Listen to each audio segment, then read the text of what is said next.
Welcome to the Genius Factory. Enjoy the video. You begin by validating prerequisites. Make sure your machine has at least 4 GB RAM and 64 GB free disk space. This avoids mid-process failures.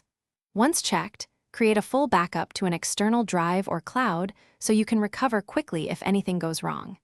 Next, download the correct Windows ISO and make a bootable USB with a reliable tool. Follow these first steps now. They set the foundation for a smooth installation and reduce unexpected interruptions. You will now boot from the USB installer.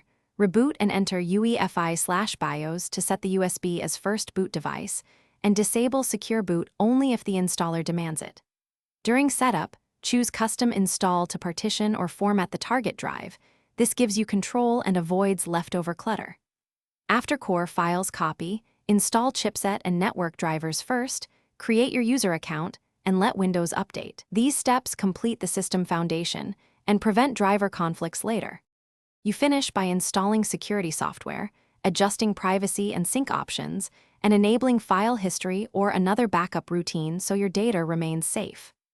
Once done, restore your files and verify applications, licenses, printers, and other peripherals work as expected. This confirms a usable environment.